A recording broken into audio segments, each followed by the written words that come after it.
Welcome to Ken's digital basement. Ken, what are you doing? Well, I have this Commodore PET that I was given, and when we turn it on, we get garbage on the screen, so I'm trying to debug it. Right, so this is stuff that we don't usually do, can come commercial. These modern machines. Microprocessor, my goodness, this is witchcraft and company. But we're going to have fun with it anyhow.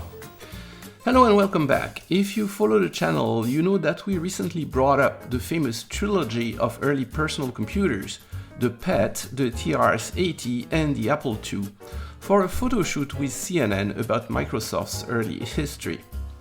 Ken brought up his PET 2001 for the shoot, but when we turned it on, it didn't work. Fortunately, Eric Klein came to our rescue and provided all the machines, including his own PET.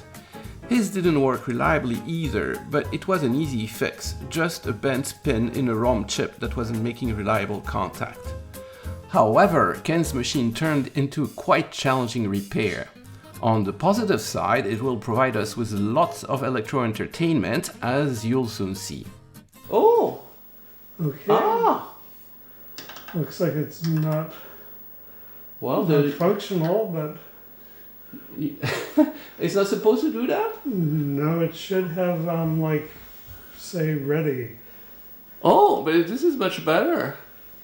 So it's mostly working. Well, your character generator is weak fine. Yeah, it looks like just the CPU's not doing its CPU stuff. Is that your own machine? No, that's not my original machine. Okay. Someone gave it to me. Okay. But you had a machine like this? Yeah. So this is what I used in high school for programming, and I reverse engineered the ROM. Oh. So yeah, pretty much this machine is what made me what I am today. All right. Well, you were a step ahead of me. I had only the SCMP, the SCAMP board. Just think what you could have accomplished with your life if you'd had one of these. Yes, I was way behind. What's your best bet, actually? So looking online, it seems like a bad ROM chip is often responsible for this sort of behavior where you end up with junk on the screen. Earlier, I looked at the data lines coming out of the processor and discovered that there were 3 levels. There's like low, high, and then more high. So it seems like there's probably, it's supposed to be a binary system here, but we've got 3 levels, so I'm expecting that 2 chips are fighting over what level it's supposed to be. Enhanced logic levels. So it's fairly straightforward, right? It's a... We have the 6502. We have some I/O chips. We have ROM chips here, and then we have the RAM chips here. And so it's a simple design. Everything talks on the same data bus, same address bus, which means it could be any of the chips that are driving the data bus to the weird states. And then the CRT stuff, there's another board in there, yeah, right? It's basically a TV monitor, built in. Happily, that part works, so we don't need to mess with the high voltage. Oh, that would have been fun. Do you have any processor activity on it? Yeah, there's like lots of stuff happening on the address lines and data lines. So the processor is busy trying to do something, but clearly not the right thing. So these are your lovely 3-level signals.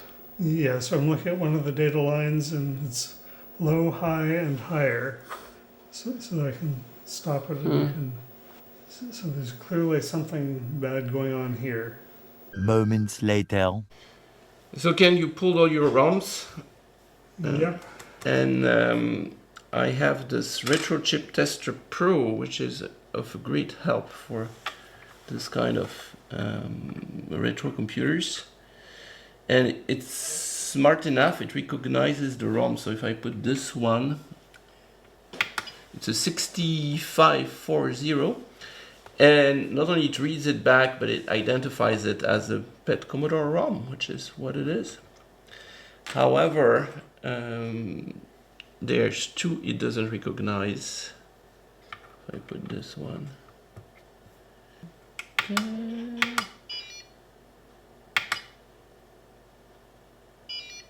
It just gives me the CRC and doesn't give me a ROM name, so I think this one's probably has a rotten bet.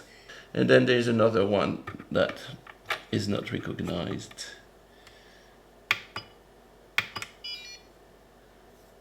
And yeah, if I do it, it goes, it doesn't know what it is. So I suspect those two prompts are no good. So we just found out on the one that doesn't work, we get a different CRC every time. That's a FC0 at the end. 533D. Okay, it's a random CRC. So we did 2 reads of the ROMs and they came different. Here you see it's A5 and A1. So bit 4 is bad. And there you have another exchange here with A1 and A5, same bit 4. But sometimes it comes the same, so it seems non-deterministic. 91, 95. All the errors I find are bit 4 though. Yeah. We did the same experiment with the other ROM, and that one had trouble with another bit coming out of the D4 data line. Alright, we found what's wrong with one of the chips. Here's the read signal, here is bit D4, and then you see that bit value is not going down completely to the upper level.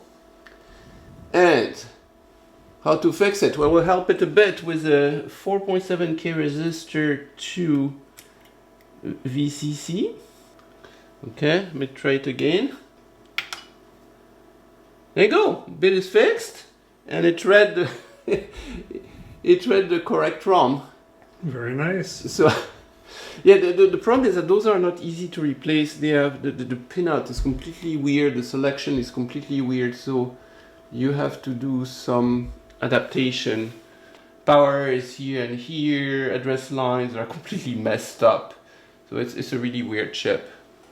But okay, I think we can repair this one with a resistor, provided it doesn't mess up the other one.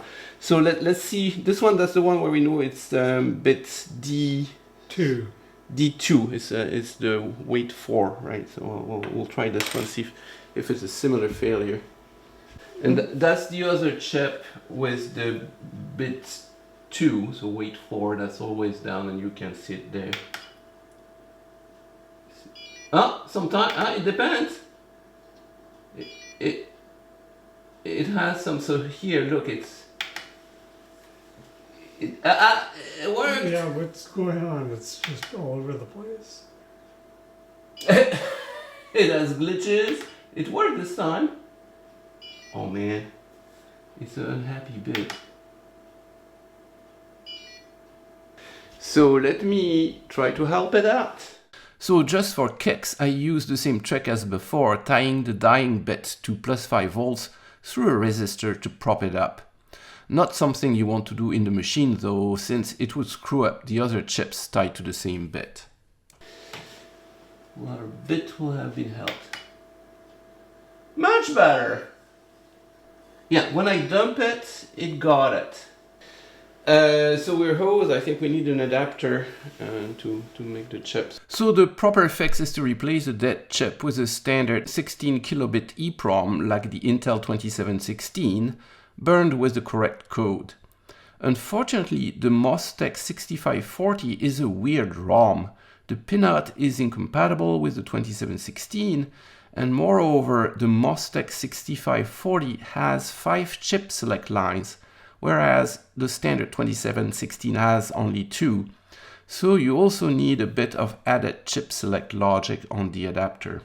1 week later. So Mr. Ken has been hard at work trying to repair his ROMs, and you have built some adapters. Well, the Commodore PET uses these weird 6540 ROMs that are incompatible with pretty much everything. You can get an adapter board online that will convert between the weird 6540 circuit and a regular 2716 EEPROM. So I built 2 of these adapters. So there is an address decoder that you have to put underneath. The design has an extra chip, TTL chip, to do some address decoding in a very clever way.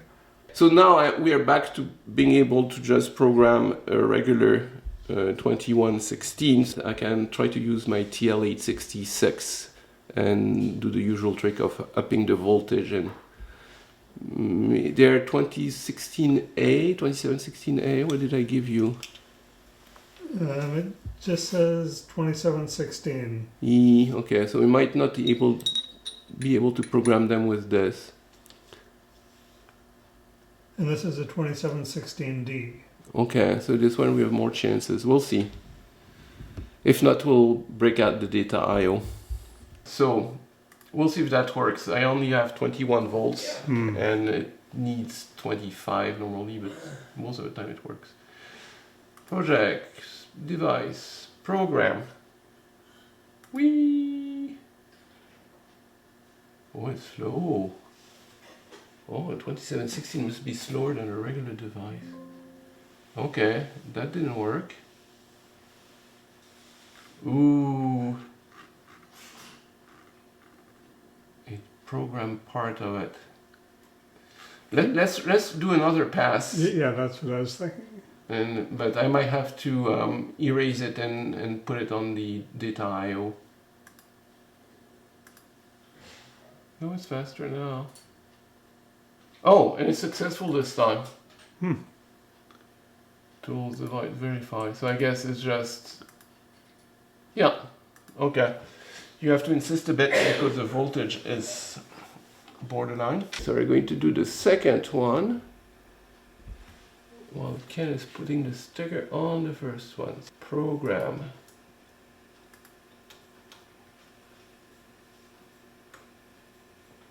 That went fast. I don't know what went. Something went wrong with the first one, so it verified okay. Programmed that was it easy. fine. Yeah.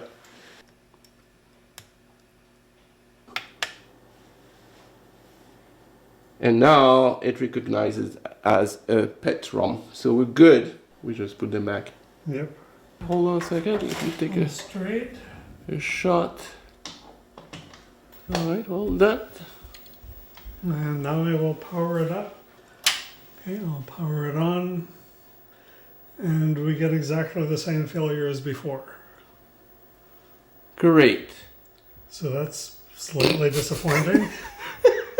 All right, so we have more than one bad chip on that thing. We might have lost another ROM in between. Could be RAM. Yeah, I'm thinking logic analyzer now. I'm thinking take it back to my garage and leave it for... We send it to Adrian. This is not a good digital basement. We need another one. Several days later. At this point, we decided to do the right thing finally. Yeah, we're going to use the logic analyzer to figure out why it's not clearing the screen. So we should have done that a long time ago, but no. So instead of laughing around, we'll now know what happens. It's pretty straightforward. 16 bits of address, 8 bits of data, reset and read write. And difficulties to get this thing triggered. I have it triggered on reset right now. And you want to try it out? Are you ready? Go for it. And the trigger. Yep, that looks good. Okay, so and then at this point, Ken has the code on his machine, and you sort of know where it is by looking at the address field. Is that how that works? So yeah, I used Ghidra to disassemble the ROM, and then I found some information online that gave me some of the labels, and I did some of my own reverse engineering. And so basically, when a reset happens on the reset line, the CPU goes through a reset vector, and then it ends up in this reset routine.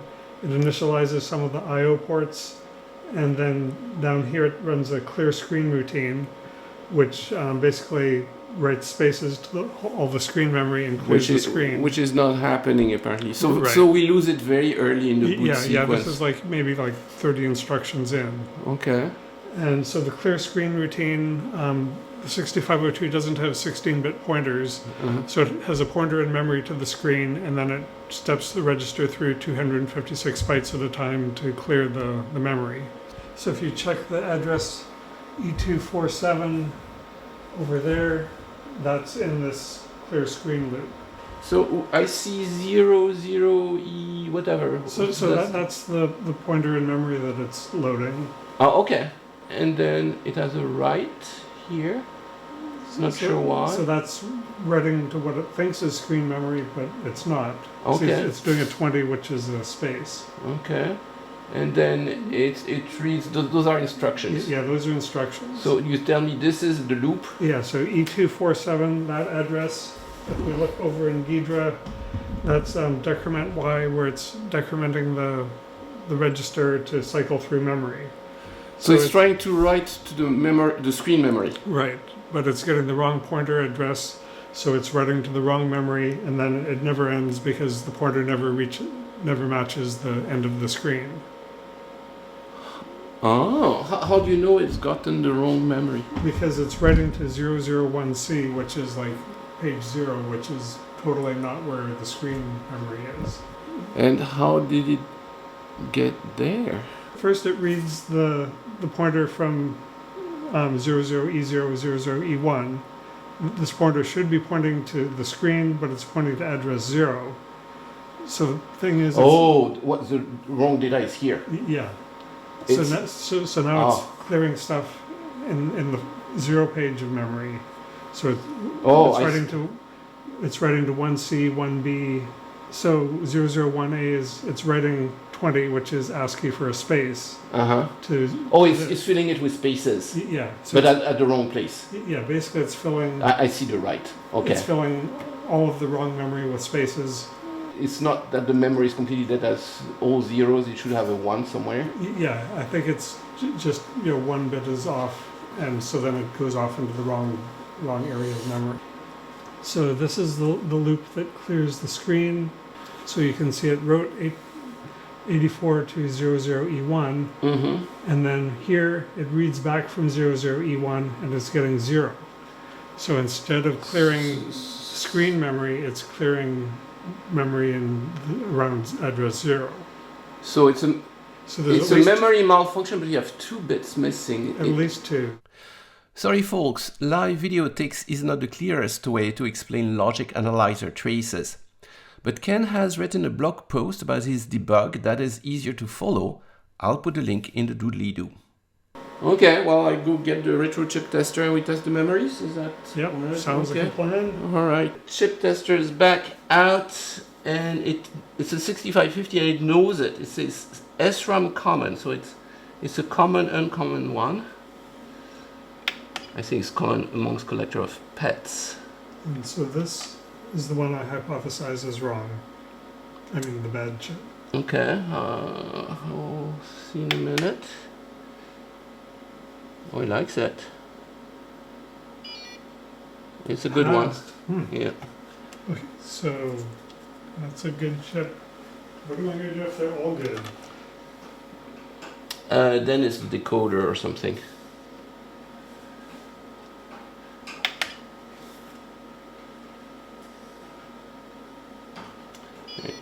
Very good.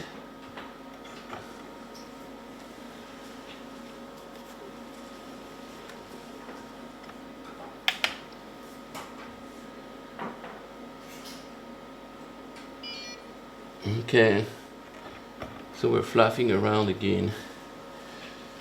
How many chips? 16. Okay, that's okay. It's going to be done. It's faster than doing it the intelligent way.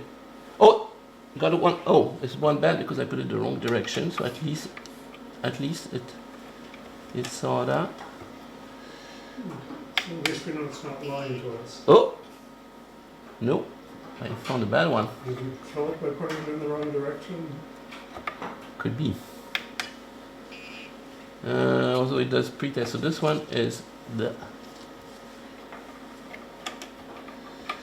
But I think it pretests stuff before it puts some current to it, so I don't think it would have killed it.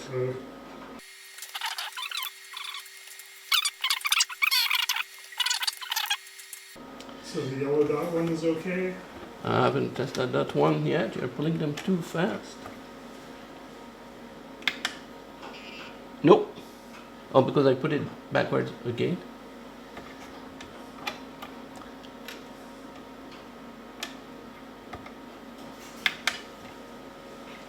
Yeah, the yellow dot one's okay. I wonder- And putting them backwards doesn't kill them. Good.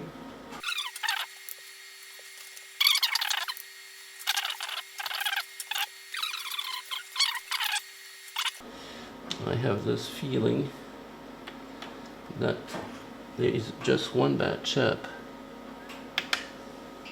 Oh! This one fails too. And this one is in the right direction. Aha! Pre-test fails. Okay, two bad ones.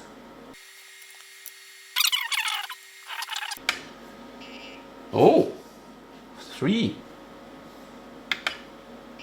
Okay, we have three bad memory chips. This is a lot more than I thought we would Okay, find. so I guess my 8K PET is now a 6K PET. Ken, you just told me about the history of this machine. I thought it worked before, but it never So did. it's never worked for me, and it was given to me by a fan of mine, so it presumably never worked for him either. Oh, okay. So that's. So it has a long history of not working. All right. Okay. Well, let's see if we can finally make it work. So do you want to stick the chips in? Yeah. We stick the chips, and then if it works, then we have lunch, and if it doesn't work, well, We we have skip lunch.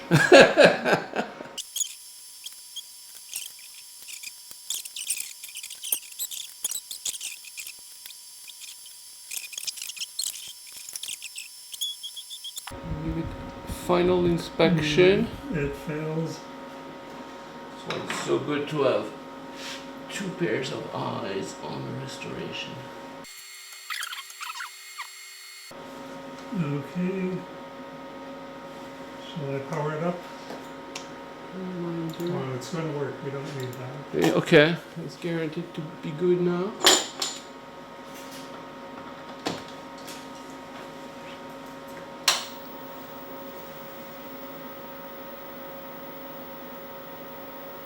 And then what do we get?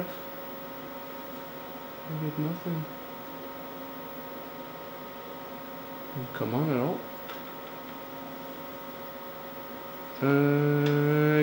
It's not on. Yeah. It is. Yeah, it's on. I didn't get processor activity here. I didn't catch Mhm. anything. No, it did. We cleared the screen, so Huh. we're making progress. Well, it went past. Well, we still have the. So, Oh. see, it clears Okay. the screen, so we're getting further. Okay, progress. So that means we get just half a lunch. I guess get a snack. All right. Just kidding. We went to lunch anyhow. The next thing is that you're trying a minimum configuration of some kind. Yeah, I read online that if you pull out all the memory except for 1K and pull out 2 of the I/O chips, then you have fewer things to worry about, and it should still boot up. And those are the chips on the side over here. Yeah, so we have the collection of chips we pulled. And so all the memory chips and those two things. I/O chips. All right. The parallel interface adapter, PIA. It'll boot, but you can't use the keyboard because you don't have the I/O chips. Okay. So let me press run and then you go. Okay, ready? Yep. Power it up. And I got data, but it did not boot. Not too unsurprisingly. Okay. So it cleared the screen, so we got further than we got before with the bad memory chip, but it's not giving us a prompt, so it's still getting stuck somewhere. Okay. Oh, perfect. It got the few FFs, then it started executing code. So that's where you come in, Master Ken. So this is where it starts clearing the screen. Yeah. Um, So that's working a lot better than before. so you can see it's writing to 8300, 83FF, 83FE. That's what we didn't see before. Okay. Before it was writing to random memory because it was getting a bad pointer, Mm-hmm. but we've replaced those memory chips. Okay. I looked further on. After it clears the screen, it checks the memory to see how much memory you have. Okay. U10E. Okay, so this is the start of the memory test. Mhm. And so it's writing 0400 to its pointer for where the memory starts. So Okay. that's like the 1K boundary. Trying to figure out how much memory it has Okay. and make sure the memory works. Okay. So E122 is where the interesting stuff starts happening. So basically that writes 92 to 0401. So that's just a test byte. And then 041, it reads back 92. Okay. So that's good. We're not done. Now it shifts 92 to make a test byte of 24. Yeah. And it writes the 24 to 0401. So it does 2 writes to each memory location. Okay. It writes a 24 and it reads back an A4, which is different.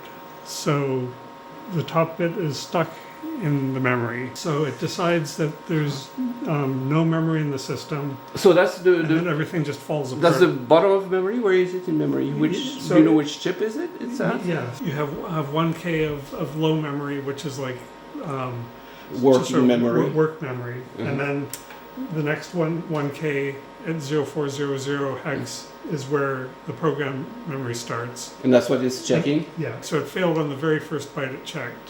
By the way, no, Ken looks like he reverse engineers this by the second, but we had that trace a little bit before, and you were able to Yeah. study it. You went home and then you So yeah, discovered I've been where it poking around failed. with Ghidra and figuring out what's going on. Right. So the high bit is stuck, and so this is the high 4 bits of that 1K Okay. block. So it's Well, going to be that chip. all right. Unless I'm Logic wrong. analyzer and big brain tell us is that chip. We tested all those chips, so I'm like, what? All right, so test.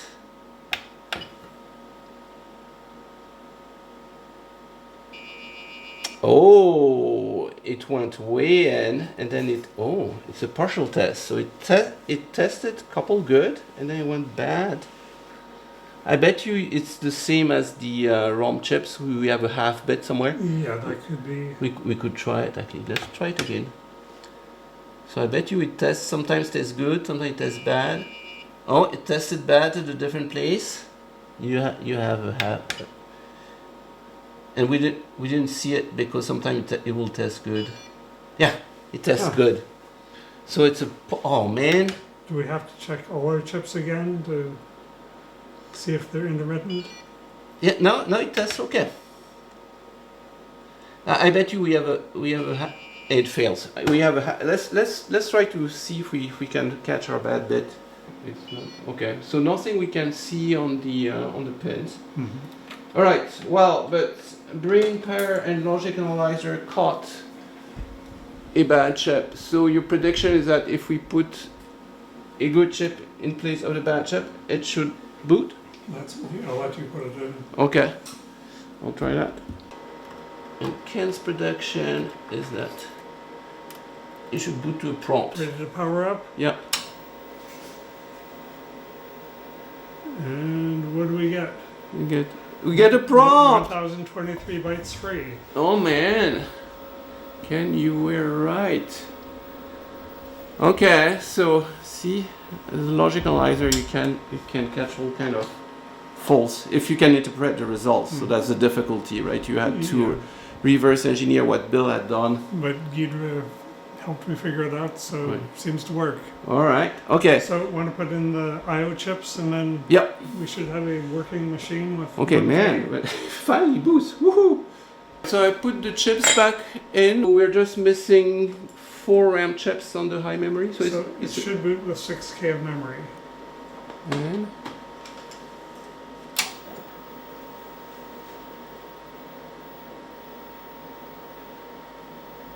Okay, we're not booting at all now. Good work. did I put the I/O chips the wrong way? Yes, I did put them the wrong way. The chips are not all oriented the same way on this board. One of the PIAs has the notch on the left, and another one has the notch on the right. The back of the notch on the left. Okay, so there would be then one chip one way and the other chip the other way, which is Yeah. what tripped us. Okay, Yeah, all right, it's well, just a little too trusting. try it. Yeah, boots okay, up. so that was the SIO chip. PIO chip, is that what it's called? Yeah. Alright, while we were diagnosing the wrongly inserted PIA chip, we had once again removed most of the memory chips. But now they're all back in, 6K total. With the system claiming the first 1K, we expect to see 5K free. Now that we put the memory back in, we have 5K free. We repaired it! Well, we have a blinking cursor, but we also have a little weird thing there. Oh! I wonder if that's a glitch in the display RAM or what. Or a memory thing. And also it's not responding. Oh wait, we have enter.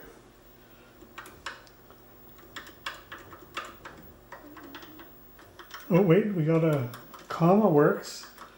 Return works. Syntax error. Alright. Like, I bet you it's your keyboard that's bad. If you press hard on some keys, is it? Yeah. We have I. Bad keyboard. Okay, this kind of limits the programs I can write. I'm still not clear why we have little boxes appearing. Yeah. Man, this thing is really screwed up. Yeah, I think getting it free I still overpaid. Yeah. Moments later. I took out the keyboard, and you can see on the back that it has the little spongy contacts in the circuit board, so maybe some cleaning will help. Yep. Yoxic gold. Can we try it without remounting everything? I think I'll put in like screws in Oh, the you have to corner. screw it. Yeah, you probably have to screw it. More moments later. You have more. Oh, you have a little bit more.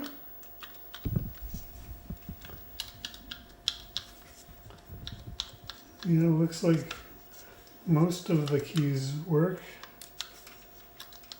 And then you can figure which one don't work, and we can work harder on those. And you still have your weird bad character in the middle of the screen.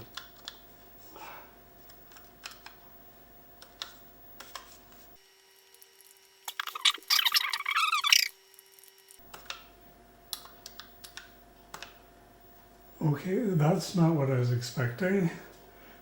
Undef statement in 20. I was not expecting to print floating point numbers. Gee-wee.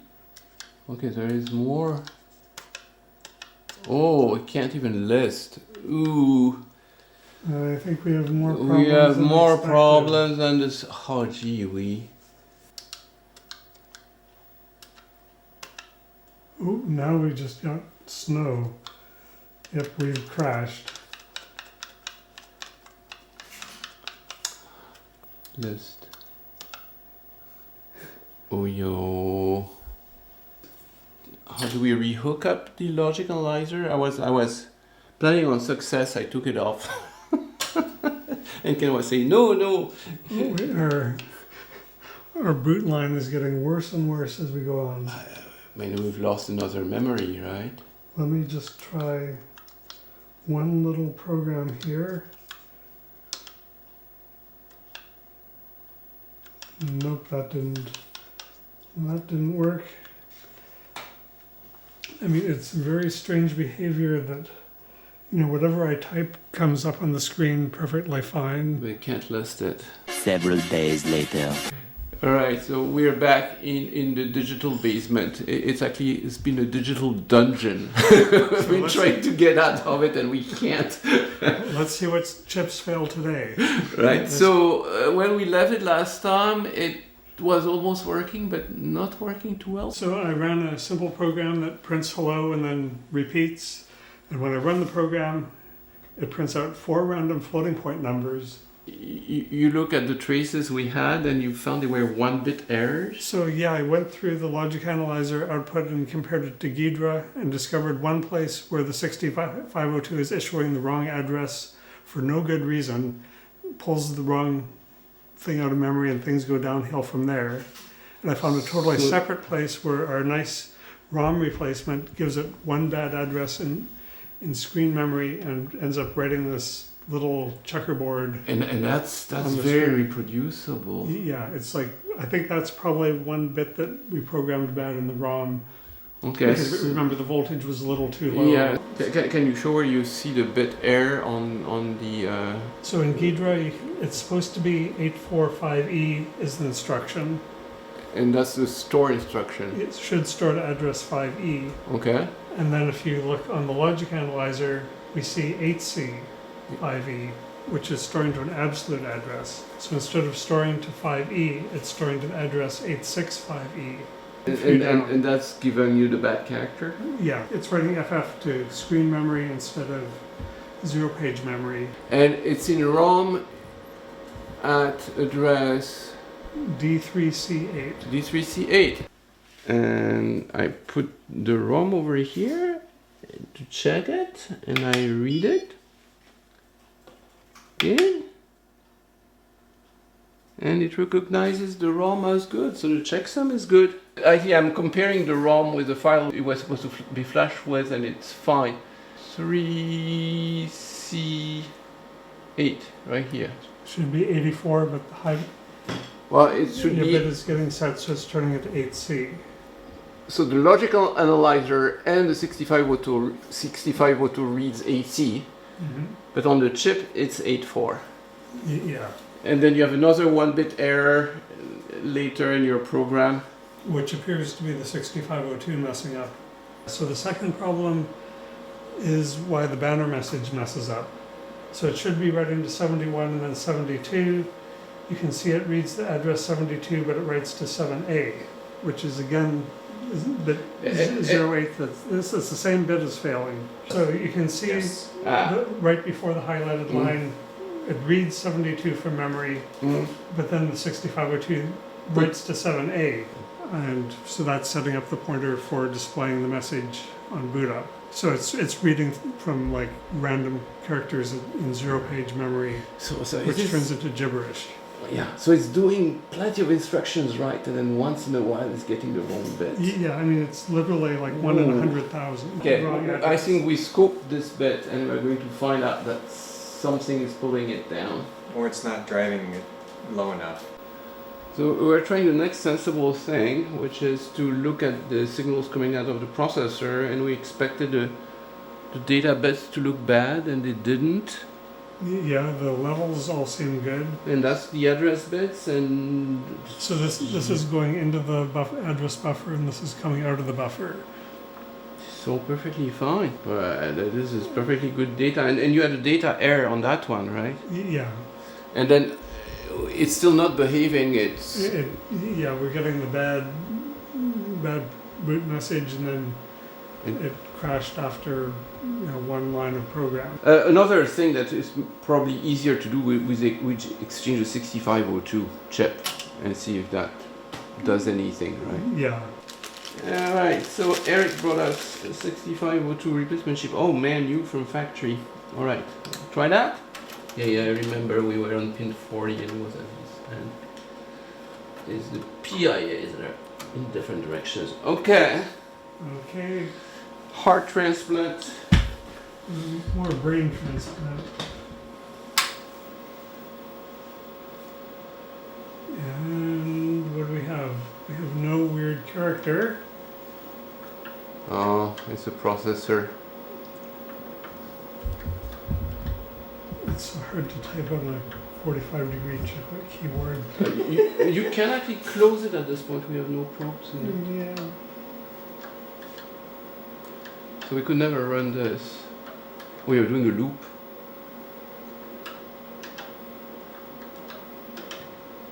Okay. What do you make of that? It's better. Gee, it ran something, but it's still bad. Start it to see if we get the good boot again. Or it was just a fluke. Yeah. We got good boot. That corruption is consistent. Yeah, it's consistent corruption. Yeah. So we should see a fault on bit 8, right? And we don't. So changing the processor made it a little bit better. What the heck? But it looks like we're still hitting the ROM problem. So You want me to reprogram the ROM just to make sure? I don't have any better ideas. Okay, well, yeah, you're running out of good ideas at this point. So not having any better idea, I'm going to reprogram the PROM on the data IO. That's the one that gave us the bad bit and the glitch in the screen. Can thanks. Program verify only. Okay. Waiting for start. Start. In progress. Ooh, verify fail. Pass 2. Alright, so it doesn't like the ROM at all. Interesting. Okay, unfortunately I have some more.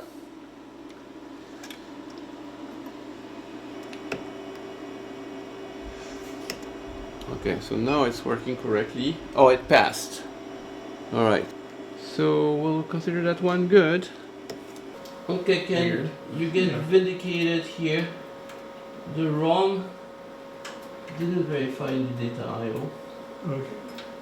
although it did verify in the PL866, which Is has that the retro? modern electronics into it. So I burned you a new one. Okay. What do you think will work? I think you might get rid of your bad character, which came from the ROM. And then there'll be a new problem. Okay, No more bad character. Let's try my famous test program. Look at that. It was a ROM problem. And there we go. Hey, look at that. Alright, we repaired it. We are out of the digital dungeon. Alright. So let me see if the list works. Yep, it looks like everything is perfect. So one question is if the 6502 made a difference or not. Yeah, you want me to swap them back? Sure. Soon after. So, Ken, you want to do a quick pin inspection? Okay, so this is the old. Yeah. I'll put back the... Okay, it looks fine on this side, and it's too Pin 1 hard is to it get. pin 1? Yep. I mean, it's pointing the opposite way from this chip, so Yeah. that's gotta be good. Chips. We got caught by that one from before. And it boots up fine. And doesn't have the bad character. No bad here. No. I think it was the ROM chip. Hey. Alright. Cool. So do I stick in some RAM chips? Oh yeah. Did I miss anything? No, I'm just double checking. It looks great. It's okay. Okay. What new problems will we have? Not being plugged in is your first problem. Okay, thank Okay, you try plug it in and unplug it in and plug it back again. you should have waited till I panicked and then explained it. Next, we can fix the tape deck. Alright. 3K. 3K. Oh, that's not enough. No, but it should have 6. Yes. So it's not detecting some RAM. I probably have inserted some wrong. Those are not very good sockets. No, it's fine. Gee. So we put them in the retro chip tester, and guess what? They're both good. Well, the other thing is the retro chip tester doesn't run those at speed. Yeah. So it could be It could be a time speedy issue, absolutely. Looks okay.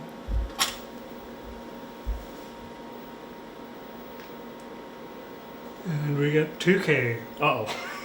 What?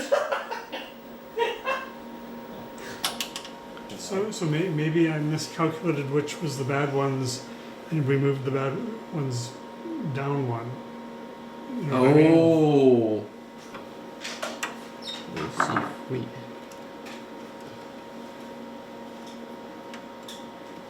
recovered.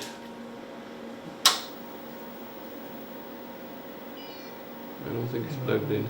No, it is. Oh, no, I have only 1K. You're going to run out of memory very quickly. Yeah, we got one more try. Wait, how can I have 1K and we had... Are they Right, alternating so this rows? doesn't count, so this is 1K. Yeah, so this one it doesn't like. So I got 1K. Next will be OK. Network easy. Okay. Normally Okay. it's either 0.3 or 0.6. We but got these a are 0.4. failure. Yay. Hey! Oh. Oh, there's one more that failed while we weren't looking, huh? Yeah. Okay, 2K. Uh-huh. All right, This so time it passed. Well, it sounds like it's probably marginal. Oh, that's strange. Oh, there. It's- okay, so you have a partially failing chip. Man, that was 4. They're all gonna fail. Eventually, yes, but They're all gonna fail. That comes from us all in the end. Wait, this one has an X on the bottom already. Oh. Yeah, I think we have some user error here. Oh, we put one back that was bad. I was going to mark it, and it was already marked. Okay, so we put a failed one back in. Okay, 3K. We're progressing. Like system memory. We should report 5K free. Should we 4K. Yeah. Huh. 4K? Should maybe report. that last row isn't working. Yeah. We could pull those and check those because I don't think we've tested those yet. Gee, that's a lot of bad chips. failed pretest? Oh boy. And that should come up as 4K still, right? 4K. Yeah. Yeah, so it was that last row was. But we've diagnosed the fault Oh, on this it has a chart. pin pull back. Here, take a look. The pin is over here, and it falls under. It's really hard to see. So that would explain why it failed the pretest rather than Yeah. failed the... 5K. Excellent. Is that what you're supposed to have? Yeah. Yes. 5K minus the K. That's Yeah. 5K free. Okay, Whew, okay, good. we have a 6K PET. All right, close it up. Okay. You Put don't- it in the basement before in your garage before another RAM chip fails. Finally, it's going to get off the bench.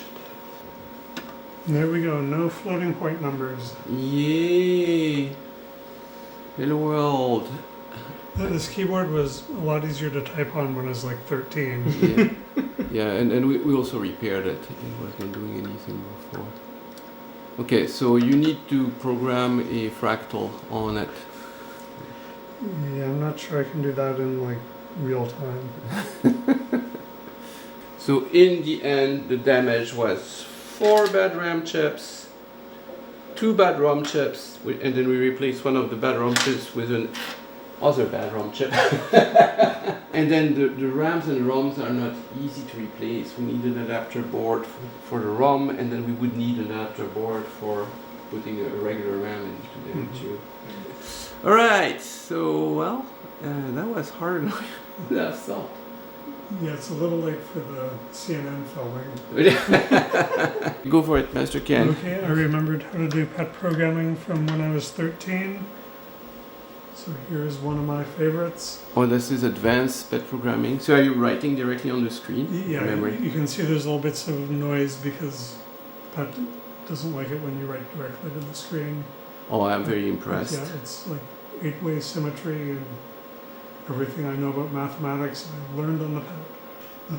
So Okay. basically I randomly select either a space, 32, or a reverse space by adding 128, or a gray square. Okay. The variable c holds the character that I put on the screen. Okay. X and Y are a random coordinate between 0 and 23. Okay. And then screen memory starts at 32768. And so then I just index it by X and then Y times 40 because there's 40 characters per row. And then I reverse X and Y to get the mirror. Then I subtract 23 minus X to mirror that way and Uh-huh. just go through all the combinations. And so I discovered at a young age that pretty much anything on the screen looks nice if you make it symmetrical. Ah. You're destined for a great future already. This is pretty impressive. How old were you? 13, I think. Okay. Okay, you're right up there with Bill Gates. Yeah, if I had sold this as a screensaver, I could have made my You after dark you- fortune. you wouldn't have to work in the digital basement today. Woohoo! That was a difficult repair.